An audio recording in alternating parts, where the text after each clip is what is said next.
Bueno, segundo bloque aquí en Hoy Nos Toca Verano y queremos agradecerle que ha venido, finalmente ya le hemos mencionado al diputado Fernando Iglesias. ¿Qué tal, Fernando? ¿Cómo va? ¿Bien? ¿Cómo estás, Javier? Bien, muy bien.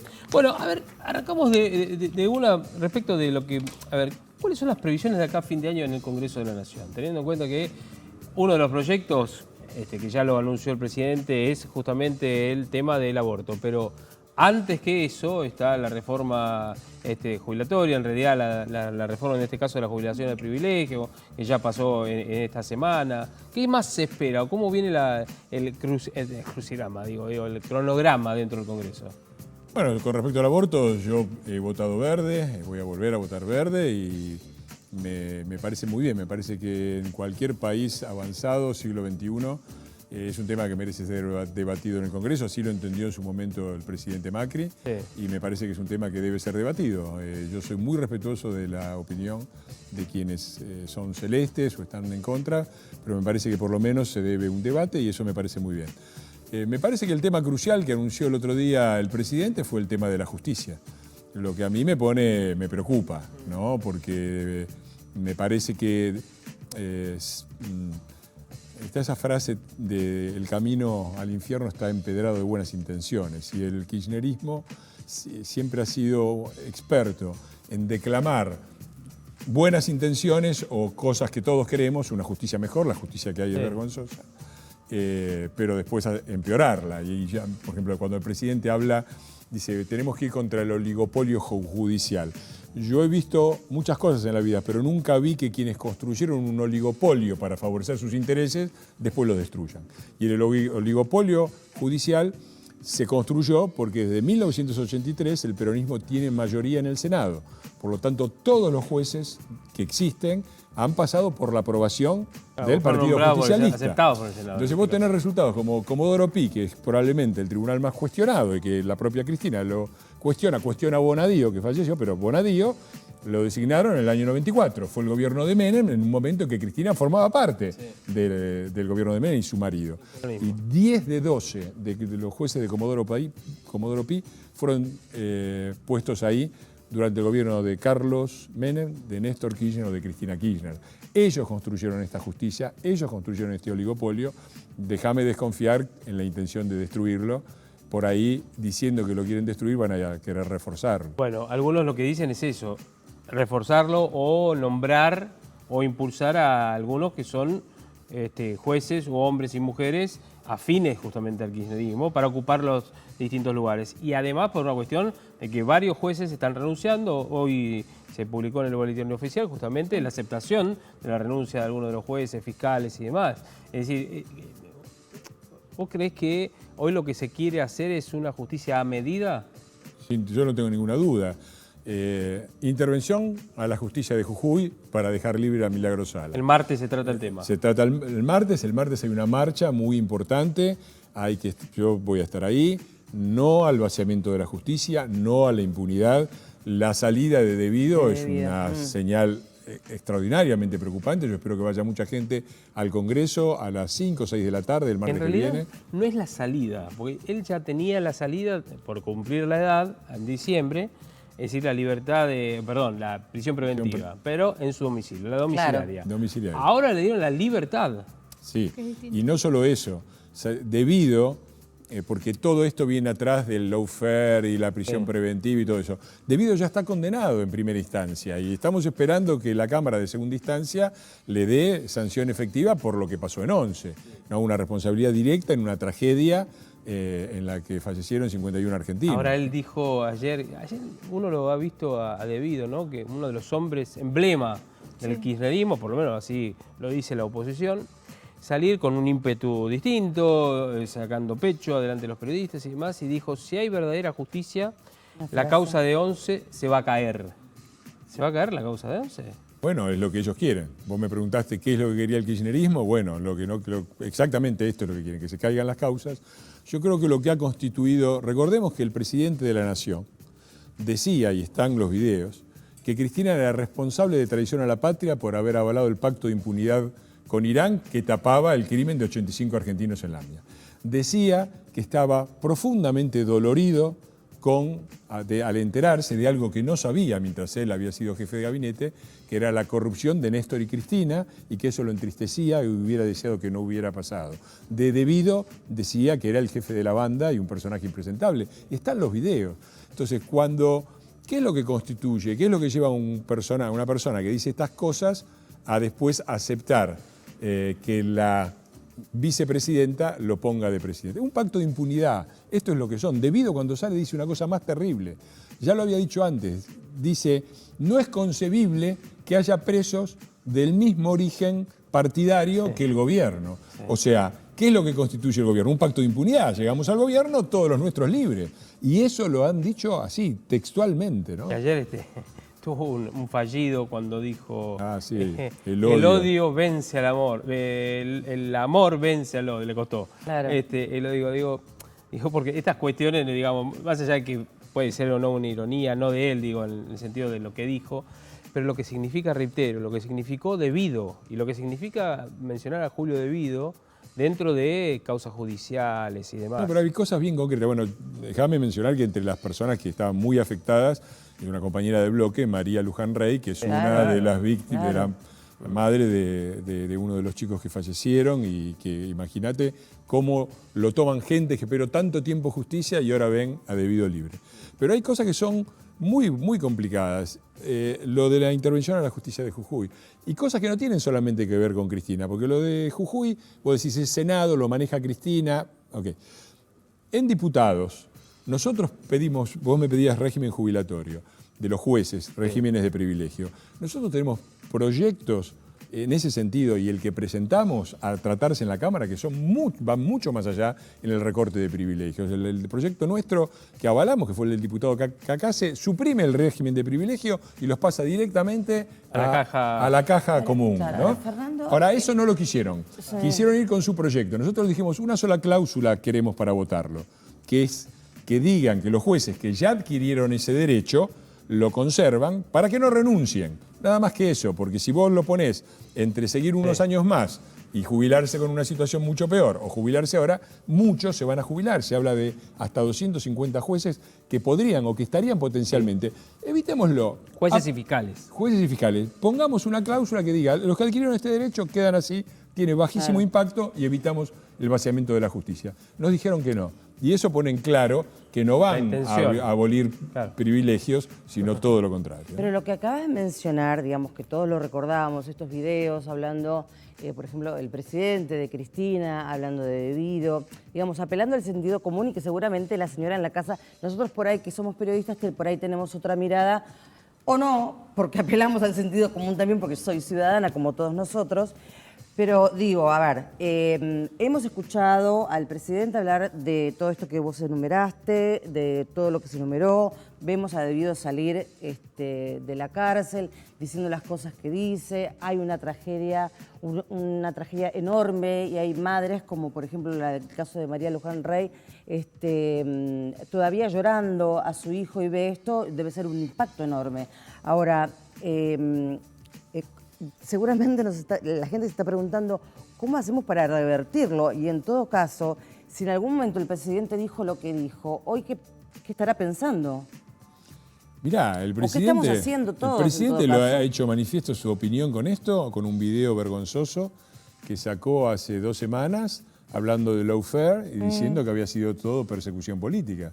Me parece que esta diferenciación que quieren establecer entre Alberto y Cristina, la tiene que demostrar Alberto, que es diferente. No he escuchado al presidente manifestarse con respecto a la intervención del Poder Judicial. Va contra el federalismo, va contra el Estado de Derecho, viola garantías constitucionales. Me parece muy grave y no escucho que el presidente esté en contra. Una cosa es decir, lo está impulsando Cristina, que maneja el Senado, y el presidente no tiene nada que decir. Me parece que eso es muy claro. Y me preocupa mucho, porque este país se tiene que acabar la impunidad. No es posible. Se puede criticar muchas cosas de nuestro gobierno, pero lo cierto es que por primera vez en la historia argentina, los poderosos del país, los empresarios más poderosos, los políticos más corruptos, muchos empresarios, inclusive tuvo que ir gente de la familia del presidente y tuvieron que ir ante la justicia y dar Perdón, este señor explicaciones. Debido estaba preso con el señor Ferreira, presidente de director de electroingeniería, que también avalaba medios como en el caso de Radio del Plata, donde, bueno, mis compañeros y yo me sentí damnificada, ¿no? Exactamente. Pero digo, y ese señor también estaba preso Hubo junto un con pedido de Debido porque informe. había dinero que sabíamos. Hubo un pedido de informe en aquella época de quien era en ese momento compañero mío de bloque, que fue Juan Carlos Morán, porque ahí fue el tema de electroingeniería y Radio del Plata, que estaba ligado, también lo echaron, creo que era Nelson Castro, que estaba... Sí, en su momento, claro, al comienzo cuando la electroingeniería... Y eso también está directamente ligado, porque está ligado también a una política muy clara de persecución a los medios, que vuelve a instalarse. Los medios públicos, no hay más que verlos, vuelven a ser agencias de propaganda de un partido cuando tienen que ser medios públicos que reflejen la pluralidad de opiniones. Bueno, lo que estamos viendo básicamente, porque lo que estamos viendo es un revival de lo que hicieron. Lo que hicieron durante 12 años vuelven a hacerlo. Vuelven a robarle a los jubilados, a achatar la pirámide jubilatoria y a quedarse en el proceso. No es solamente que achatan para darle a los de abajo. En el proceso se quedan con 4.000, 5.000 millones. A nosotros nos insultaban porque la ley y la fórmula que habíamos impuesto les parecía neoliberal. Ahora dicen que es impagable, que es demasiado generosa con los jubilados, y la suspendieron, achataron la pirámide jubilatoria, van por el campo, acaban de subir las retenciones, vuelven a gobernar, fueron en contra de sectores avanzados argentinos como la industria de exportación de software, que está ingresando al país 6.000 millones de dólares, un avance importantísimo para la Argentina. Lo mismo que hemos visto, otra vez van por la justicia, otra vez van por los medios, exactamente lo mismo. Lo que fracasó durante 12 años en una circunstancia extraordinariamente favorable para el país y para Latinoamérica, lo quieren aplicar ahora en una situación mucho más complicada a nivel internacional. Fernando, ¿y cómo ves la economía del país? Digo, porque el riesgo país está en 2.500. ¿Esto lo ves relacionado con los problemas fiscales o qué está pasando y qué va a pasar con la economía? Porque además de que se tiene que acabar la impunidad, se tiene que acabar el hambre y tenemos que llegar a fin de mes. Sí, mirá, el programa económico nuestro quizás sea el punto débil, porque yo podría hablarte de balance de Cambiemos y hablarte de seguridad, justicia, infraestructura, energía y hablar de... El tema económico fue el más débil nuestro. El día anterior a las PASO, Sí. El viernes anterior a las PASO, la situación en Argentina era la siguiente. Vos me hablas del riesgo país, estaba en 870. Sí. El lunes siguiente se fue al doble. Sí. Y el martes siguiente A se 2.200. triplicó, 2.200 y pico y para 2.400. Teníamos 33.000, 32.500 millones de dólares de depósitos de los argentinos en dólares en los bancos. En un mes, 10.000 millones de dólares menos. Las empresas argentinas que cotizan en Wall Street cayeron en un día 79% y el Merval cayó 57%. La mayor caída de una bolsa en un día en la historia del mundo, excepto Sri Lanka en el año 1980. Entonces, Los bonos se cayeron 38%. Entonces, entramos en una situación a partir de... Esto fue de un día para otro, es decir, y el efecto muy claro fue la de este gobierno. Entonces, ahora hablan de la insostenibilidad de la deuda. Ahora yo me pregunto, ¿cuándo ellos nos dejaron el gobierno a nosotros en default? ¿Era sostenible la deuda? ¿Por qué estábamos en default si era sostenible? Porque en el 2015 estábamos en default, ¿no? Entonces es raro que nuestro gran fracaso sea que la deuda no es sostenible y podemos volver al default donde ellos nos dejaron. Lo que pasa es que hay dos Entonces, cuestiones vinculadas. Es muy difícil que arranque la economía. Pero no es solamente con el tema todo de la esto, deuda, ¿entendés? Fernando. Con todo, pero es todo. Si vos Es la tenés deuda una- más lo que vos decías, la debacle económica de los Pero últimos tenés una- 2 años, Javier, 2 años y Javier, medio. Javier, tenemos- Del 2010, perdón, Sí. desde 2018, marzo-abril de 2018 a esta parte, o hasta No. el 10 de diciembre. Te corrijo, el día anterior a las PASO, datos oficiales, No, pero ya comparando sé. julio con Sí. junio, el país estaba creciendo al 2,1%. Pero habíamos tenido La- un Sí, pero estábamos deterioro saliendo, enorme en 2018. enorme. Nosotros nos hacemos cargo de eso. A nosotros se nos escapó la tortuga, se nos escapó el dólar, básicamente. Apostamos a seguir creciendo, se nos Disparó escapó el la dólar inflación. y tuvimos un año y medio muy, muy duro. Lo cierto es que para julio estábamos saliendo. Estábamos creciendo al 2%. La inflación era 2,2%. La industria crecía al 3%, arriba del 3%. Los salarios habían crecido en ese mes 4%, en un mes, y estábamos saliendo. Después se derrumbó con una decisión que tomó la gente, muy respetable, porque la democracia es la democracia. Las y estamos PASO, ahí, vos, la de las PASO. 15 puntos de diferencia, 18. Una cosa Sí, así. fue Bueno. tremendo. el Quedó otro claro día. que ellos iban a conducir y el mercado anticipó. Si un país, si yo tengo una acción y va a conducir con todos los problemas que habíamos tenido económicos, el país lo va a llevar Cambiemos, la acción vale tanto. Sí, la van a llevar estos muchachos que ya sabemos lo que van a hacer. Y está pasando todo eso. Cuando vos me preguntás si vamos a salir de la recesión empezó en el año 2011. Nosotros somos responsables de no haber logrado sacar al país de esa recesión, que se agravó durante nuestro gobierno, se agravó un poco, pero yo no veo cómo se puede salir de la recesión si vos castigás a todos los sectores productivos.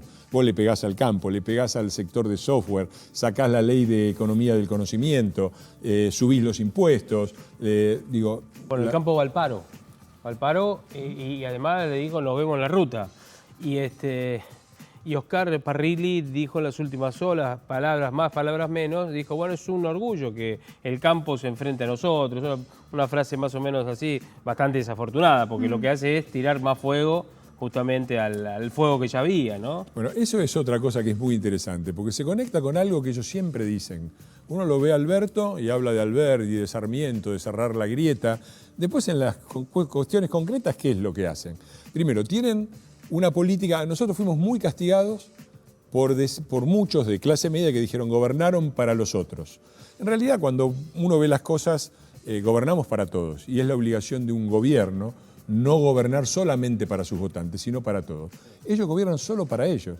Gobiernan, por ejemplo, en los jubilados, a los de abajo, que son, o sea, a los que cobran la mínima, en su mayoría que no pagaron aportes, le suben 200 pesos más, nada, 200 pesos más. ¿Hoy 16.200? Sí, le subieron 200 pesos más de lo que fijaba la actualización automática que habíamos fijado nosotros. Y a los demás les robaron un montón.